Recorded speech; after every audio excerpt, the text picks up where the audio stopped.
¿Cómo le va, querida comunidad de Puertas Abiertas? ¿Cómo están? Qué alegría estar juntos de nuevo en este formato de semana donde estamos teniendo un estudio bíblico, donde nos detenemos para escuchar la palabra de Dios. Espero que estén todos bien en todo este resurgir de la enfermedad en toda la región. Quiero mandar un gran saludo a todos los grupos pequeños. Sé que no han podido juntarse esta semana porque hemos puesto en modo pausa todo el programa de GPI para cuidarnos, sean cuidadosos, tomen todos los recaudos. Seguramente este momento va a pasar y vamos a volver a encontrarnos en los grupos presenciales prontito. Así que un gran saludo para todos, les abrazo en el nombre del Señor y le mando a todos nuestros amigos un gran saludo. Muy bien, nuestro tema en esta noche, comenzamos una nueva serie que hemos titulado Valores que fortalecen nuestra fe. Y tiene que ver con los recursos que necesitamos buscar y apelar a Dios frente a este momento difícil que nos toca vivir. Llevamos casi medio año con la pandemia, y las consecuencias que ha traído ha sido tremenda, quebranto económico, pérdida de empleo, pero también profundas dificultades a nivel emocional, pérdida de sueño, conflictos de matrimonios, angustias profundas, incertidumbre, temores. Todas estas consecuencias han sido devastadoras en el interior de las personas. Y frente a esto, sin duda, la gran solución es poder apelar a Dios, que es el dador de los recursos espirituales y emocionales para sobrellevar toda esta gran dificultad que significa el COVID-19. Así que le quiero decir a los amigos que nos están escuchando y que quizá todavía no han tenido un encuentro personal con Jesucristo, quiero decirle que todas las bendiciones pueden venir de Dios. Todos los recursos que necesitamos pueden venir de Dios. Por eso la Biblia dice en el capítulo 1 de Santiago que todo don perfecto y toda dádiva, toda bendición desciende de lo alto, del Padre de las luces. Dios es el que nos trae los recursos para enfrentar todas estas dificultades. Y precisamente porque hemos titulado esta serie Valores que fortalecen nuestra fe, quisiera a manera de introducción hablarle de 3 fotografías, 3 situaciones reales que ha traído esta pandemia. La primera tiene que ver con una mamá de niños chicos que siempre ha tenido una vida normal, sin grandes dificultades, y los meses de encierro donde vive en su ciudad, que están en fase 1, le ha llevado a perder el sueño. Y tiene largas noches de insomnio que la llenan de ansiedad y de angustia. La segunda fotografía es de un matrimonio que ha derrumbado su familia en este COVID-19.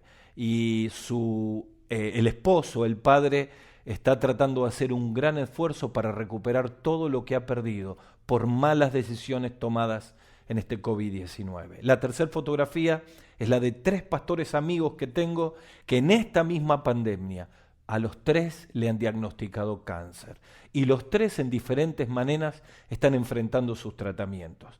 Estas fotografías, hechos reales que les he traído, tienen que ver con todo lo que uno de una u otra manera está enfrentando y cómo logramos recursos emocionales y espirituales que puedan fortalecer nuestra fe. ¿Cómo hacemos para no claudicar? Bueno, este estudio que hemos titulado Valores o Recursos para fortalecer nuestra fe viene directamente de la segunda carta del apóstol Pedro. Así que si usted tiene la Biblia allí, le voy a invitar que la busque o en tu teléfono la Biblia app y vamos a leer el capítulo 1 de segunda Pedro y ahí vamos a descubrir 7 recursos celestiales para enfrentar toda esta gran prueba. Y vas a ver cómo la palabra de Dios nos va a dar recursos prácticos para la vida, de tal manera que podamos decir gracias Señor por esto que me das y algunos queridos amigos puedan descubrir al Señor Jesucristo a través de estos recursos. Voy a leer el capítulo 1, los primeros 12 versículos, y después les voy a hacer una introducción, una ambientación histórica para que sepan cómo era la situación de lo que estamos leyendo y cómo tiene grandes similitudes con esta pandemia y este COVID-19. Dice la Biblia así: Simón Pedro, siervo y apóstol de Jesucristo, a todos los que habéis alcanzado por la justicia de nuestro Dios y Salvador Jesucristo, una fe igualmente preciosa a la nuestra. Gracia y paz os sean multiplicadas en el conocimiento de Dios y de nuestro Señor Jesús. Dice el versículo 3, como todas las cosas que pertenecen a la vida y a la piedad, nos han sido dadas por su divino poder, mediante el conocimiento de aquel que nos llamó por su gloria y excelencia, por medio de las cuales nos ha dado preciosas y grandísimas promesas para que por ella llegasteis a ser participantes de la naturaleza divina, habiendo huido de la corrupción que hay en el mundo a causa de los deseos de la concupiscencia, vosotros también, y aquí aparecen los 7 recursos, vosotros también, poniendo toda diligencia, por esto mismo, añadid a vuestra fe virtud, excelencia, número 1. A la virtud, conocimiento, número 2. Al conocimiento, dominio propio, número 3. Al dominio propio, paciencia, número 4. A la paciencia, piedad, número 5. A la piedad, afecto fraternal, número 6.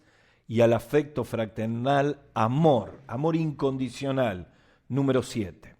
Cuando estos 7 recursos nos aferramos de ella para fortalecer nuestra fe, aquí viene el resultado.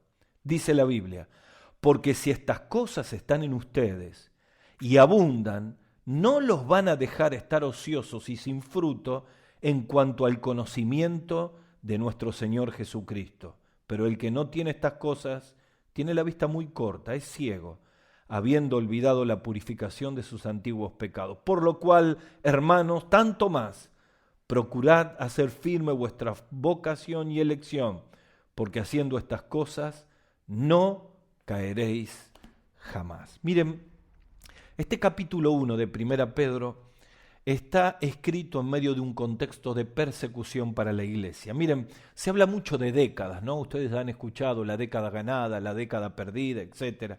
Bueno, aquí este libro de 2 Pedro, esta carta que escribe Pedro, la escribe antes de morir, al igual que Pablo, la segunda carta a Timoteo, a su hijo Timoteo.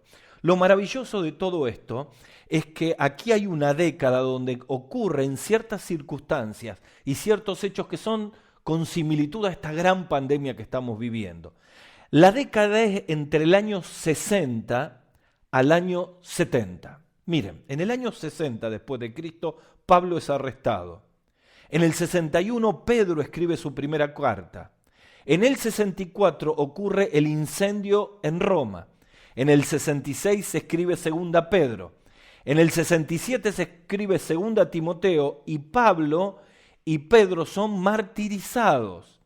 En el 68 muere el emperador Nerón y en el 70 es destruida Jerusalén, como mismo Señor Jesucristo dijo en Mateo 24 que del templo no iba a quedar piedra sobre piedra. Así que tanto Pablo como Pedro en esta década viven el momento final y desde el mismo corazón de Dios nos traen para alentar nuestras vidas estos 7 recursos que aparecen aquí.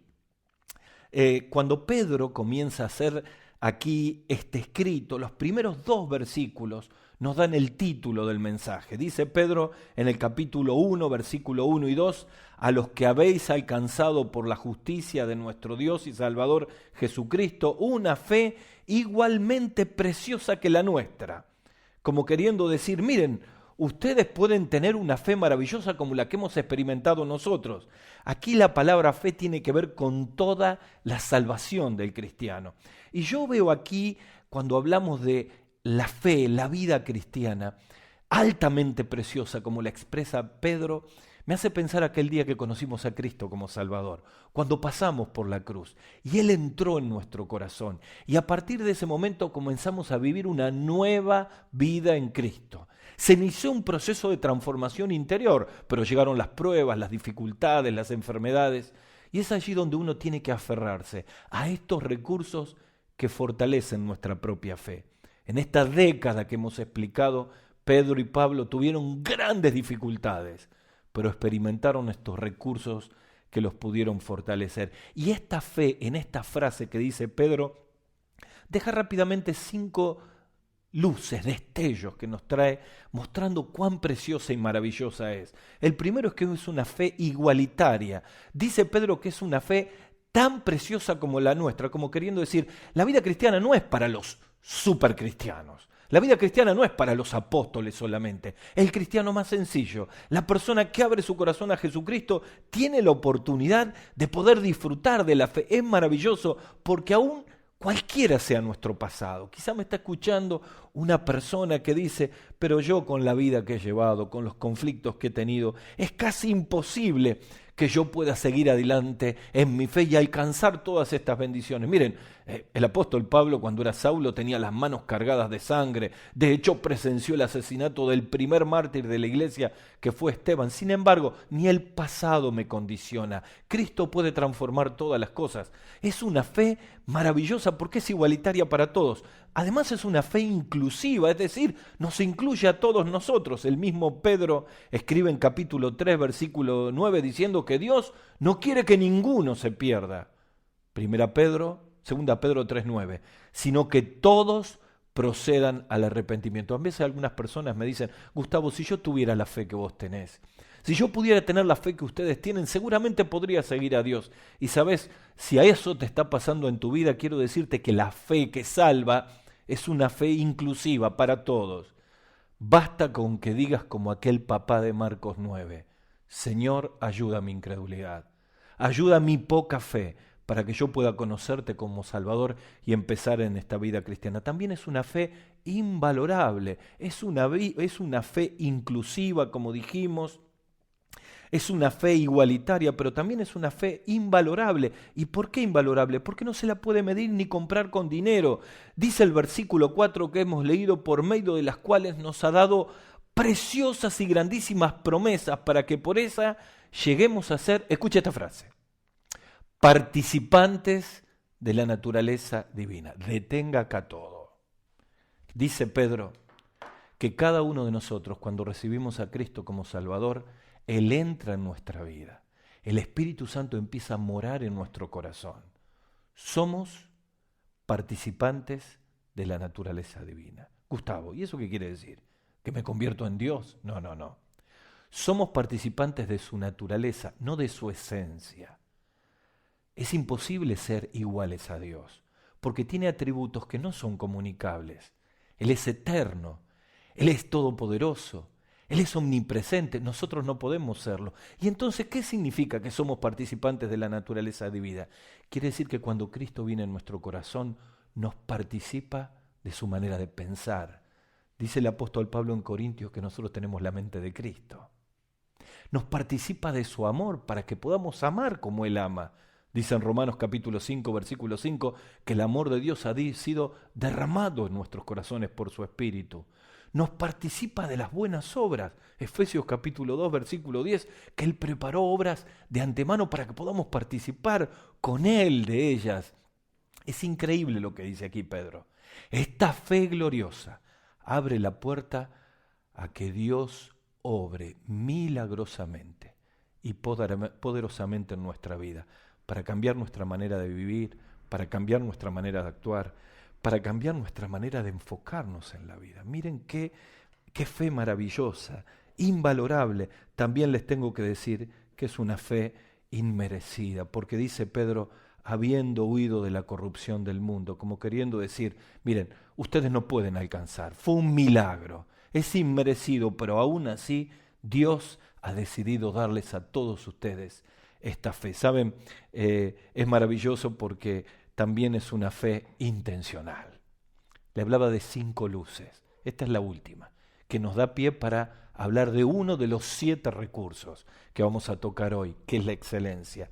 ¿Por qué hablamos de una fe intencional? Dice el versículo 5, frente a todo esto, una fe inclusiva, invalorable, inmerecida, invaluable, pero también una fe intencional. Hasta ahora son todas bendiciones que recibimos, pero ahora nos toca a nosotros una parte. Dice el versículo 5, vosotros también, poniendo toda diligencia añadida a vuestra fe, y viene la lista, como queriendo decir, necesita poner algo de su parte. Algunos creen que la vida cristiana es recibir la salvación, tirarse en una reposera y yo no tengo que hacer nada. Dios no trabaja en nosotros así. ¿Cuántos son los cambios que estás soñando para tu vida? Dios va a hacer el imposible. Nosotros tenemos que hacer nuestra parte.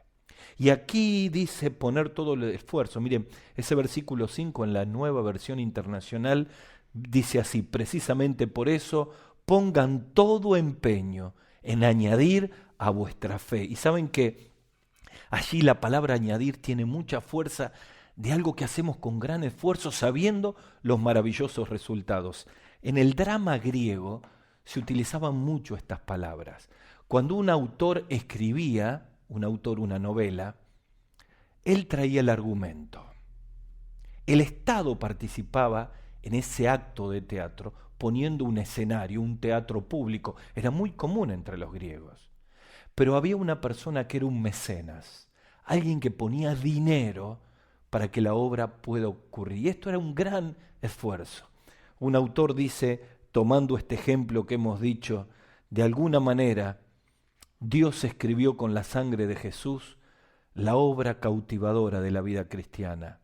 El teatro es el mundo donde cada uno de nosotros necesitamos brillar, pero cada cristiano debe cooperar aportando sus esfuerzos para que este argumento original de la vida cristiana sea tan atractivo que los demás quieran vivir de alguna manera. Son las palabras de Jesús en Mateo capítulo 5, versículo 16, cuando dice, así alumbre vuestra luz delante de los hombres. Miren, le quiero contar, cuando yo tenía 5 años, mi mamá nos llevó por primera vez a la iglesia y yo pude escuchar acerca de la salvación y pude conocer a Cristo como Salvador. Pasaron 8 años hasta que mi padre, Armando, conozca y reciba a Cristo como Salvador. Esto es todo un ánimo para las esposas que están orando por sus esposos. No dejen de orar. Dios responde las oraciones. Están a una oración menos de la respuesta. Pero lo que más impactó a mi padre fue ver los grandes cambios en la vida de mi madre. A eso se refiere Pedro. A eso, a que esta fe, esta salvación sea tan maravillosa, se vea tan atractiva que los que nos rodean puedan decir, yo también quiero esa vida. Por eso cuando nos metemos ya ahora en los recursos que vienen luego en los versículos siguientes, tenemos que saber que no vamos a fortalecer nuestra fe solamente para sentirnos mejores. Tiene un propósito muy claro, y es que podamos ser, de alguna manera, un espejo de Cristo, donde Dios nos ha puesto, especialmente en este coronavirus, donde las iglesias están cerradas, donde los templos están completamente cerrados, y cada creyente es un pequeño Cristo en el lugar donde Dios lo ha puesto. Así que dicho esto, quiero decirles que aquí aparecen 7 recursos que fortalecen nuestra fe.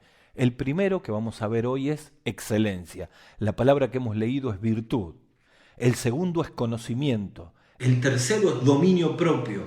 El cuarto es paciencia, perseverancia. El quinto es piedad. El sexto es afecto fraternal. Y el séptimo es amor incondicional. 7 formidables recursos para fortalecer tu fe y mi fe en esta pandemia, para que podamos ser copia fieles del original, copia fieles de Cristo. Miren, vamos al primero de ellos. La palabra es virtud. Dice Pedro, añadid a vuestra fe, que es tan preciosa, tan invalorable, virtud. Miren, la palabra virtud aparece en el versículo 3, traducida como excelencia. La verdad, esta palabra significa poder moral, una sinergia moral, un vigor del alma, algo que tiene una fuerza interior maravillosa y que es admirable. Saben que la palabra virtud, que aparece como excelencia en el versículo 3, tiene que ver con la obra del Espíritu Santo llevándonos a una vida admirable. Y cuando uno habla de excelencia siempre piensa en el esfuerzo humano para hacer un acto de excelencia, ¿no es cierto? Por ejemplo, uno dice, este médico es un médico de excelencia. porque opera mejor que nadie, porque diagnostica mejor que nadie. Este profesor, esta maestra es de excelencia porque cuando enseña todo el mundo aprende. Esta gente cuando trabaja secularmente en un trabajo práctico, al levantar una pared, al hacer un revoque o al hacer un trabajo eléctrico, son impecables, trabajan de excelencia. Y siempre la excelencia tiene que ver con hacer las cosas de la mejor manera, que de hecho es muy bueno. Sin embargo, aquí la palabra excelencia tiene que ver con el poder de Dios, llevándonos al punto de que todo lo que hacemos en cualquiera de los ámbitos de nuestra vida, escuche bien, por eso hablo de una sinergia interior, de un poder interior. En el ámbito de nuestro hogar surge la excelencia de Dios a través nuestro. En el ámbito del trabajo surge la excelencia de Dios para que podamos glorificarlo. En el ámbito de la sociedad aparecemos los cristianos haciendo las cosas en una forma excelente, diferente, totalmente diferente al resto. Algunos ejemplos. Saben que uno de los problemas más grandes en la acción social es que muchas veces los recursos y los fondos no van al lugar que tienen que ir y terminan siendo desviados. Pero qué maravilla es cuando uno puede ver cristianos que toman ciertos recursos y pueden usarlos exactamente con la mejor excelencia, multiplicándolos. Y a veces con recursos en lo que normalmente pueden llegar a satisfacer 50 o 60 personas, los cristianos los llevan a 120, de una manera formidable y maravillosa. Así que hablando de excelencia, pensando en esta bendición que viene del cielo para poder fortalecer nuestra fe, que aquí el apóstol Pedro, yo quiero mostrarles en estos minutos que nos quedan 3 aspectos de la excelencia de la fe. El primero tiene que ver con propósito, el segundo tiene que ver con productividad y el tercero tiene que ver con pasión. Bien sencillitos. ¿Cuándo tenemos una vida de excelencia?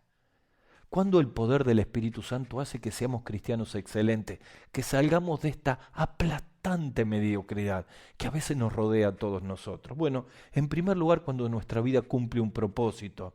Miren, para los filósofos griegos, todo lo que tiene que ver con la excelencia que estábamos hablando, ellos hablaban y decían que la excelencia se veía cuando se cumple el propósito por el cual las cosas suceden. Por ejemplo, tomaban la tierra y ellos decían, cuando la tierra da una gran cosecha, esta ha sido una tierra excelente, porque cumplió el propósito por el cual estaban funcionando. Miren, de alguna manera el concepto del propósito lo estamos viendo en todos los grupos pequeños, ¿no? Y decimos, ¿cuál es nuestro verdadero propósito en la tierra? Estamos aquí para ser los mejores profesionales, ojalá podamos serlo, pero no es ese nuestro mejor propósito. ¿Será para que podamos ganar mucho dinero en nuestros comercios, en nuestras empresas? Mira, si Dios te bendice es una bendición y podés volcar recursos para la obra de Dios. Pero no es ese el propósito de nuestra vida. El mejor propósito de nuestra vida es poder multiplicar el conocimiento para que la gente se admire de cuánto conocemos.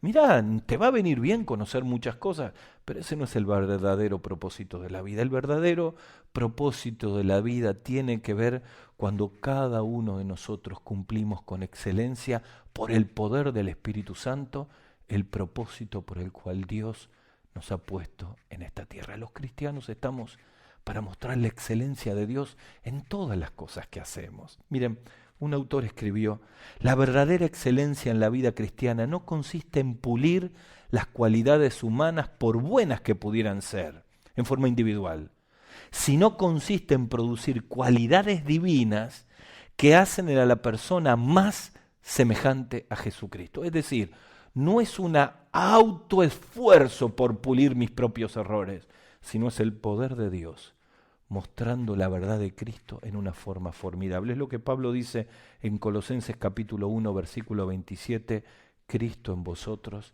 esperanza de gloria. Yo quiero ser muy práctico. Este aspecto del propósito tiene que empezar en el núcleo más importante, que es la familia.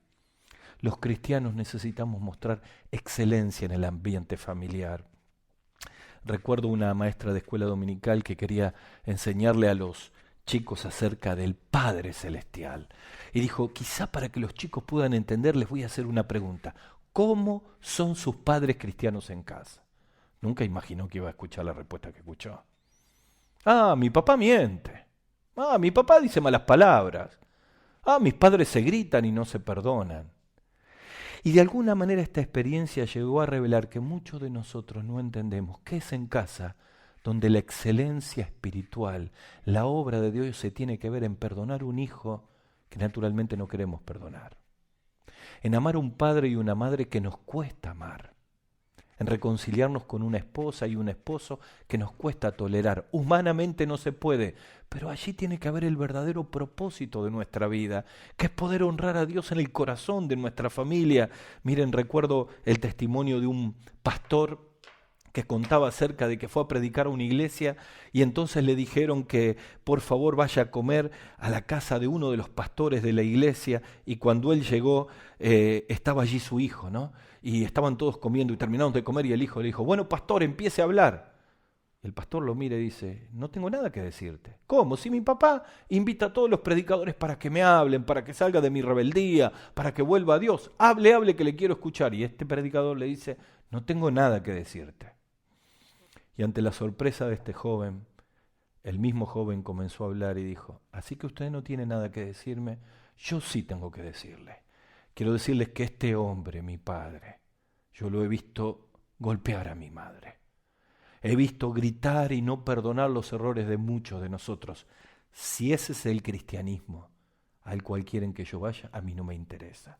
Yo sé que es un testimonio duro, todos luchamos en la familia, todos tenemos errores. Pero la excelencia se tiene que ver en el propósito del ámbito familiar. Quiero preguntarte en el nombre del Señor, ¿qué asignación pendiente existe en tu casa? Papá, mamá, ¿estás lejos de tu hijo? ¿No puedes hablarte con él? Esposa, estás herida por tu esposo. La excelencia del poder de Dios te tiene que llevar a mostrar que podés obedecer aunque no sentís hacerlo. Y es ahí donde Cristo se tiene que ver. ¿Qué tal los jóvenes cuyos padres no son cristianos? Es ahí en el hogar donde se tiene que ver todo lo que decimos y predicamos. Quizá tengamos que quebrar el corazón en este tiempo para decir, Señor, a mi fe necesito esa virtud, esa excelencia, para que se pueda ver en casa, que tiene que ver con propósito rápido. La excelencia también tiene que ver con productividad. Miren, la palabra griega que se traduce aquí como virtud, no voy a decir la palabra en sí misma, pero es muy particular porque tiene dos direcciones especiales. La primera tiene que ver con que la excelencia es operativa y eficiente. Y hablaba de la tierra que da resultados, que da frutos. Entonces quiere decir, cuando hay excelencia, hay frutos. Es una vida productiva.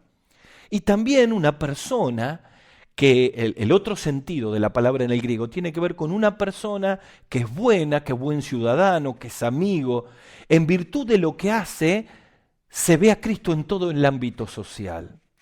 Hablábamos de que cuando hablamos de la excelencia, con propósito, el ámbito a donde desarrollarla es casa. Bueno, aquí, cuando hablamos de productividad, el ámbito donde se tiene que ver la excelencia es precisamente en la sociedad, en el ámbito secular, donde trabajamos. Recuerdo un joven que oró mucho tiempo por trabajo y cuando consiguió el trabajo tenía que trabajar un sábado a la mañana y la primera semana no fue a trabajar el sábado a la mañana. Y cuando le preguntaron por qué faltó, porque tenía que servir a Dios en una hora feliz, en un encuentro entre niños. No entendió nada, no va a durar nada en el trabajo. Mirá, nosotros tenemos que mostrar la excelencia de Cristo entendiendo que en el ámbito secular nos tenemos que diferenciar porque somos moralmente distintos. Todos roban, nosotros no robamos.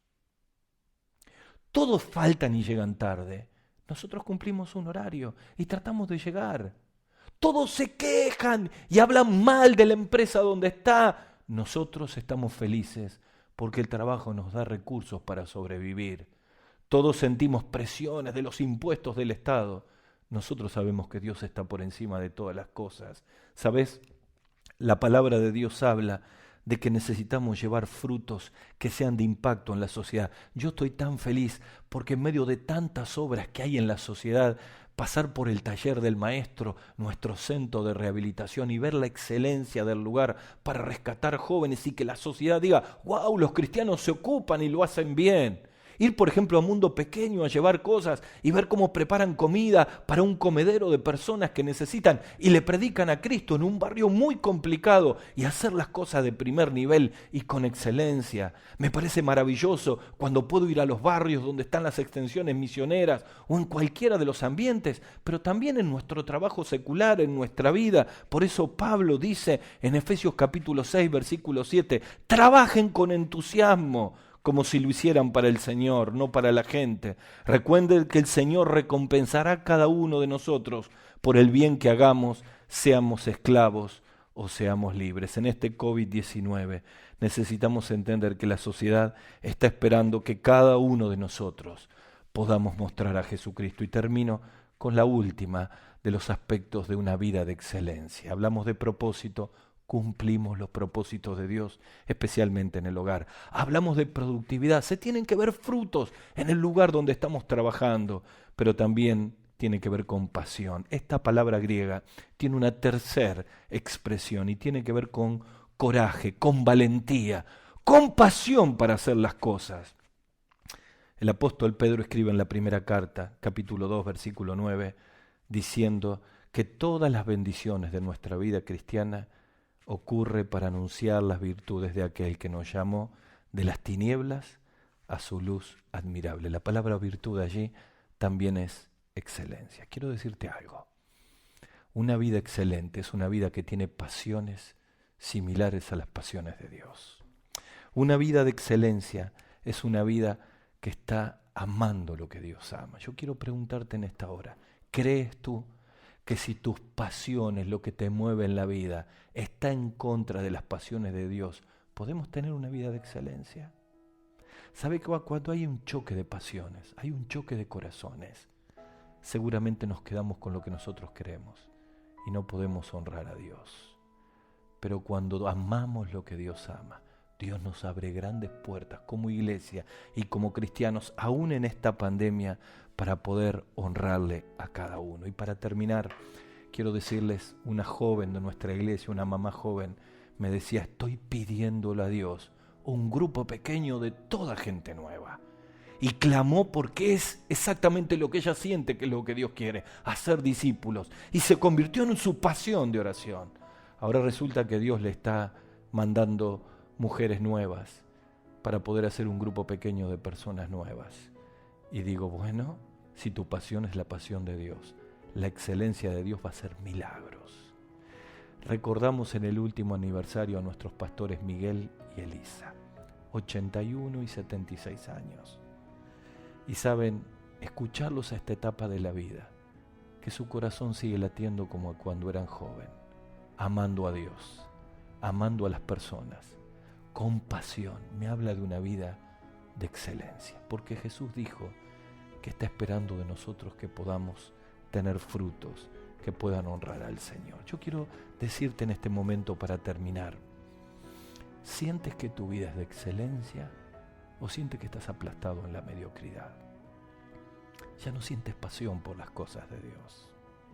No tienes frutos en tus manos, no hay productividad en tu vida. Sientes que se te ha ido la vida en propósitos que no son aquellos por los cuales Dios te ha llamado. Dice la palabra de Dios desde el mismo corazón de Dios. Tenés una fe extraordinaria. Añadile este primer recurso, excelencia. Y siempre la excelencia viene cuando uno se encuentra con Dios, cuando confiesa los pecados, cuando trae las frustraciones y cuando con una vida como un papel completamente en blanco le dice, Señor, necesito que me ayudes. Vive en mí de tal manera que se pueda ver tu gloria en mi manera de hablar, en mi manera de conducirme, en los objetivos de nuestra vida. Porque es la vida de excelencia la que cumple los propósitos de Dios. Así que vamos a orar allí donde estamos, cada uno. Y si me está escuchando un amigo, una amiga que dice, estoy tan disconforme con mi vida, me siento tan frustrado, este es un momento para que la vida de excelencia comience abriendo tu corazón a Jesús y pidiéndole perdón por tus pecados. Así que vamos a orar allí donde estamos los que somos de Cristo. Señor, quiero añadir la excelencia tuya. Ayúdame por tu Espíritu. Quizás sea el momento para confesar pecados, para pedirle perdón al Señor. Pero si nunca lo has hecho, quiero invitarte que abras tu corazón y le digas solo 2 palabras al Señor. Decile así: Señor, sálvame. Señor, no puedo más con mi vida.